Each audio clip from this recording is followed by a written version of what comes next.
Hello everyone, this is Showtime 112. It's 9th of June 1982, and it's the fourth day of a conflict which is known as the Lebanon War. Its main protagonists were Israel and Syria, although it was fought on territory of a third country, Lebanon. It started on 6th of June 1982 when Israel launched an operation they called Peace for Galilee. Its objective was essentially to neutralize the PLO and to establish full control over Lebanon with the assistance of Israelis' allies, the Christians of Lebanon.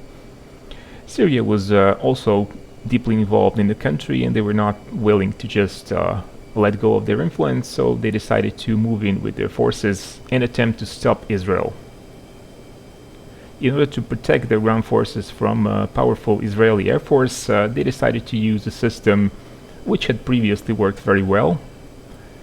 It was the integrated air defense system, which relied mostly on Soviet-built surface-to-air missiles. Fact that was unknown to the Syrians was that Israelis had in the meantime developed very efficient tactics against such systems. These tactics had very high probability of neutralizing them, and Israelis were actually facing a dilemma whether to use those tactics or not, because this was a relatively small conflict, not threatening the existence of the state of Israel, unlike the one in 1973, so they were afraid of showing their cards too early. However, eventually the decision was made to go ahead with it, and the result was almost total destruction of Syrian surface-to-air missile batteries deployed in the Bekaa Valley of Lebanon. Syrians were now facing three possible choices. They could either pull out of Lebanon, they could leave their ground forces exposed, or they could use one more weapon they had available, and that was MiG fighters. This last one was a rather long shot because in the previous clashes with Israeli Air Force, which occurred between 1979 and 1982, Syrians always lost, and they were aware that their fighters, their MiG-23s, MiG-25s, were no match for Israeli F-15s and F-16s, but they decided to gamble anyway. They went for all or nothing. Essentially, they ended up with nothing. On the other hand, this gave Israeli pilots an opportunity to achieve plenty of air-to-air victories.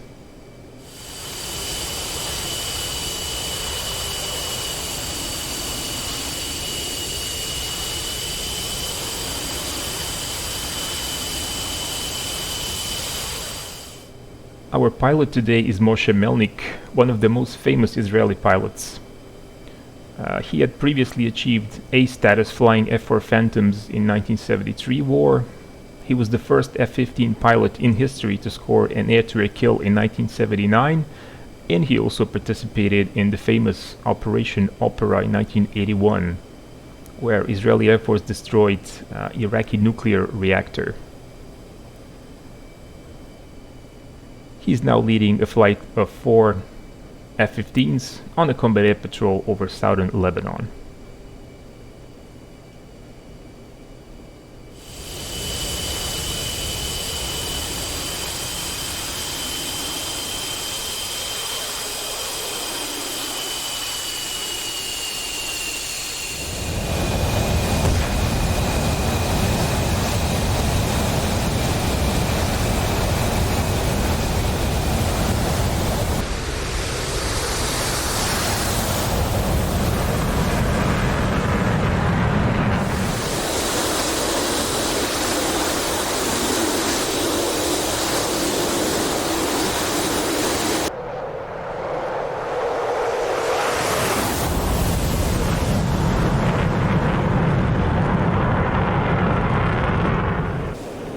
After arriving on their cap station, 2 Syrian MiG-23s were soon identified, and the flight of F-15s headed towards them to intercept them.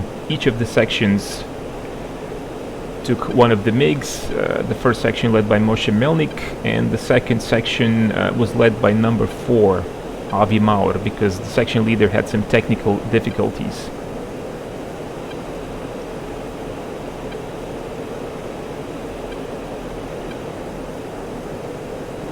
You can see that Moshe Melnik is about to attack the MiG with the Sparrow missile.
And that was the first MiG splashed.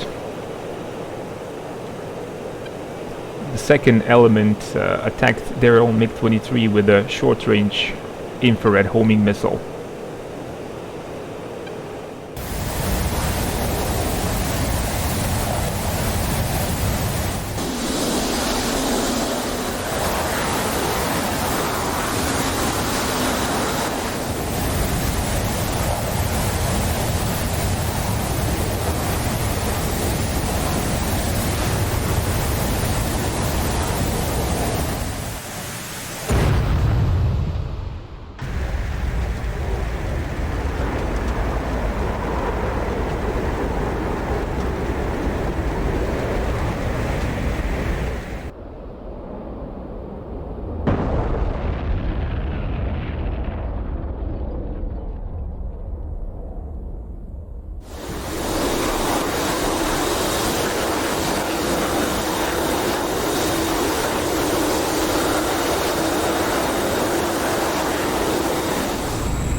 And we are back.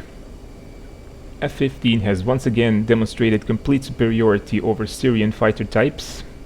It also demonstrated one more interesting advantage. The earlier fighter types, older types operated by Israelis such as Mirage or Phantom, would have to return to base after each conflict with the enemy. F-15s had plenty of fuel and they had much better fuel efficiency, so after that first conflict they were able to remain on cap station until the end of the scheduled vault time. I hope you enjoyed this video. If you did, don't forget to press the like button. This is really important for the channel. You can also follow us on Instagram. Feel free to comment, subscribe if you haven't done so already, and keep watching Showtime 112.